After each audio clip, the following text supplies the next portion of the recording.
Ya leyteni lem ettehiz fulanen halila. Keşke Furkan suresinde falanı dost edinmeseydim, falan tiranın arkasından gitmeseydim, Kerbela'ya giderken Yezid'e takılmasaydım, Hüseyin'in yanında olsaydım, Ehli Beyt'in yanında olsaydım, Uhud'a giderken Ebu Cehil'in, Utbe'nin, Şeybe'nin, onlar vaka Bedir'de gitmişlerdi. Yanında olmasaydım, Hazreti Resulü Zişan'ın yanında olsaydım, keşke lem ettehiz fulanen halila, lekad azalleni ani zikri ba'de izca'eni. Hatırlatma bana geldikten sonra, vahyi gözüm açtıktan sonra, her şey kafama öteki alemden, dan dan diye gelip vurduktan sonra, yeniden böyle bir gaflete dalmak, keşke olmasaydı. Öbür tarafta, keşke, keşke, keşke dememenin yolu. Kafir de keşke diyor. Ya leyteni kuntu turaba. Keşke toprak olsaydım. Şu beni bekleyen, benim için Allah'ın vaidiyle esasen mev'ud olan o şeye maruz kalmasaydım. O da öyle diyecek. Herkes derecesine göre keşke diyecek. Tegabun suresinde bir kelime var. Tegabun diyor. O gün herkes bir yönüyle ah keşke şunu da yapsaydım, şunu da yapsaydım, şunu da kazancım fazla olacaktı. Daha kazançlı çıkacaktım ve kaybetmeyecektim diyecek herkes. Kim diyecek? Günde 40 rekat namaz kılan tuh diyecek. Keşke 80 rekat kılsaydım. Sadece Ramazan'da oruç tutan keşke pazartesi, perşembeyi de böyle süsleyebilseydim. Keşke ayın ortasındaki 3 gün, kamera ayın ortasındaki 3 günle oruç denen o mübarek ibadeti taçlandırsaydım. Keşke bir kere hacca gittim. İçine bir şey karışmıştır. Keşke bir kere daha gitseydim. Bu keşkelerle böyle hayatını burada taçlandıran insan, burada faydasız, nedamet ifade eden, kasıklarda sancı, şakaklarda zonklama hasıl edecek şekilde bir keşkeler furyası içine düşmeyecektir. Burada meseleyi kemali ciddiyetle yaşayanlar Allah'ın izni inayetiyle orada ellerini dizlerine, Türk atasözüdür, ellerini dizlerine vurmayacaklardır. Dövünmeyeceklerdir. Şakaklarını, ellerini vurmayacaklardır. Çünkü burada vurulacak yerlerine vurmuşlardır. Kendilerini tembih etmişlerdir, hatırlamışlardır. Geriye dönüyorum, münebbihatın başına. İsbir ala ahvaliha, la mevte illa bil ecel. Hakkın takdiriyle ölümden başka bir ölüm yoktur. O ne zaman takdir etmişse, bazen öyle debdebe, ihtişam ve göz kamaştırıcı bir hayat içinde, bazen de başka bir yerde.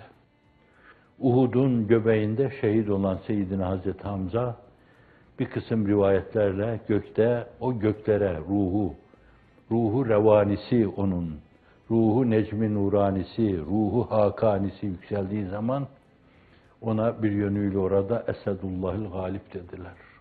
Allah'ın arslanı, şanlı arslanı, daha niceleri, daha niceleri. Nezd-i üluhiyetteki bu payeler mi, yoksa dünyada şunun bunun, pesbayağı insanların size bahşediyor gibi gördükleri ama insanın onurunuzu peyledikleri payeler mi? Öyle payeler var ki insanlığınızı alıyorlar, sizi mahlukat haline, sürü haline getiriyorlar ve size bir şey veriyorlar. Sonra da tam vefalı bulmadıkları zaman ellerinin tersiyle itiyorlar. Sonra ne oluyor? Yine bu tabir de Araplar da kullanırlar, biz de kullanırız. Hasire dünya vel ahire. Dünyada da ahirette de kayba uğruyorlar. Dünya ve ahiret husranına maruz kalıyorlar. Böyle bir şeye maruz kalmamak için bence dünya bir temkin yeri olmalı, temkinle yaşamalı. Temkin, tasavvuf ıslahı içinde zirveyi ifade eden bir kelimedir. Ama orada sofiler, o fenafillah ve kabillah maallah, ilallah, anillah, ufkunu paylaşan insanlar ona farklı manalar yüklerler. Fakat işin mebdei teyakkuzdur. Gözü açık olarak yürümek. Yürüdüğü yolu çok iyi seçmek. Bence şeridini çok iyi takip etmek. Trafiğe sebebiyet vermemek için. Şeytanla orada bir trafik problemiyle karşı karşıya kalmamak için. Şeridi çok iyi belirlemek. O şeridin adı sırat-ı müstakimdir. İhtine sırat-ı müstakim. O şeridin adı enbiyanın, aynı zamanda sıddıkinin, şühedanın, salihlerin yürüdüğü yoldur, güzergahtır. Ona şehrat diyoruz. Çok açık. Şah demektir. Rahta yol demektir. Yolların sultanı demektir. Şehrahta yürümek varken bence sadece bugünümü bugün edeceğim diyerek bugünü yaşayan, bugünün insanları, bugüncüler, evet, terminolojiye bir kelime. Evet, yarını yok bunların. Öbür günü de yok. Hele öbür dünyaları hiç yok. Mabede gelseler de, hacca gitseler de, oruç tutsalar da yok. Es-sabru miftahul fereç. Dünyada her şeye karşı, katlanılması gerekli olan şeylere karşı katlanma, kurtuluşun, fereci ermenin sırlı anahtarıdır. Sırlı tabirini de ilave ediyoruz. Sırlı anahtarıdır. Çünkü onun hangi kapıları açacağını bilemediğimizden dolayı biz. İbadetü taata sabır, bela musibetlere sabır, bu hemlik duygularının dürtülerine karşı sabır, vakti merhunun gelip çatmasına karşı sabır, civcivlerin çıkacağı ana kadar sabır, ehli dünya, ehli dalalet, ehli gafletin dünyalarına ilişirsiniz diye gelip size çatmalarına, toslamalarına karşı sabır, dünyalarına ilişirsiniz diye şüphe, ihtimal, yalanlarına karşı sabır, tespit edilen şeye göre tespit edenler var.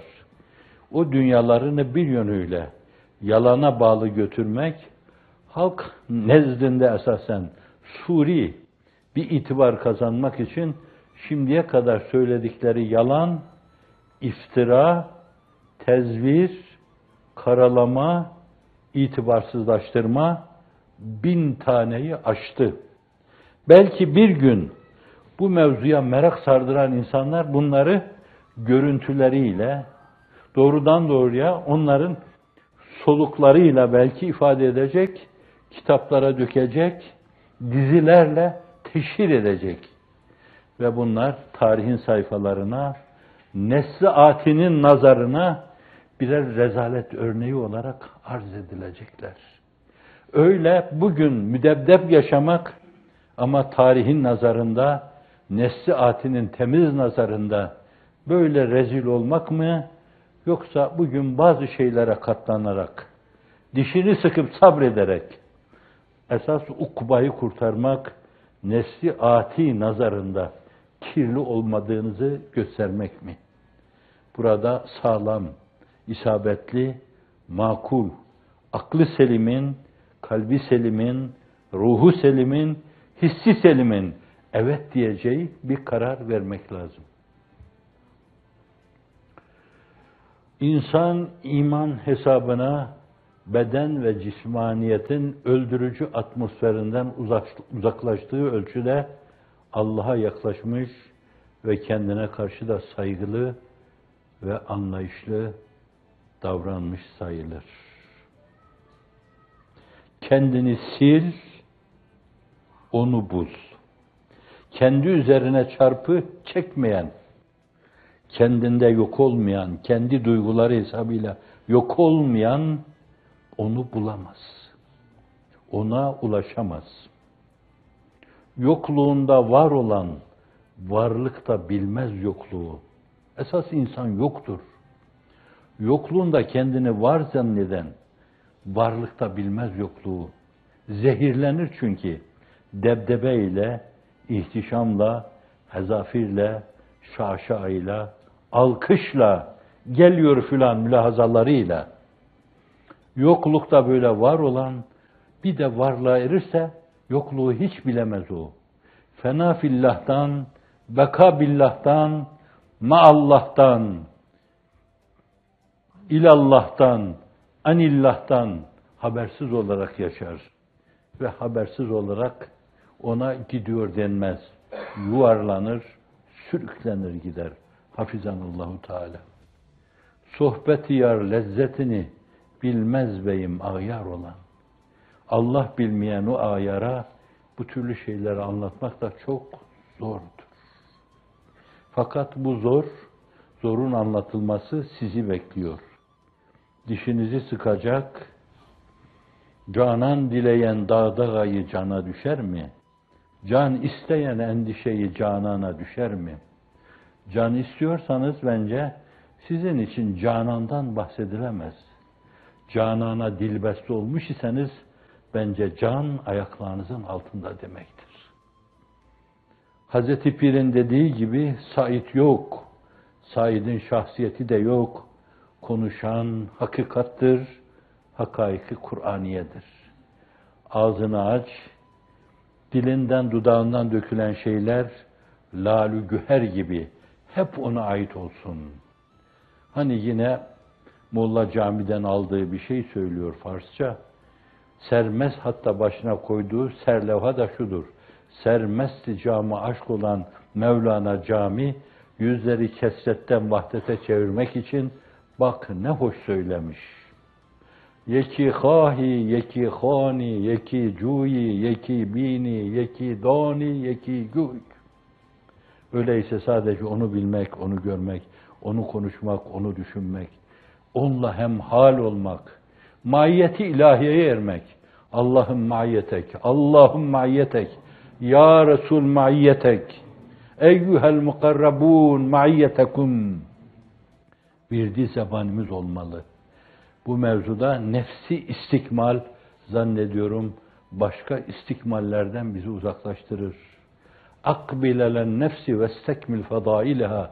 Kendine bak, faziletlerini ikmal etmeye bak. Zira sen varlığınla, vücudunla insansın. Cisminle değil, vesselam.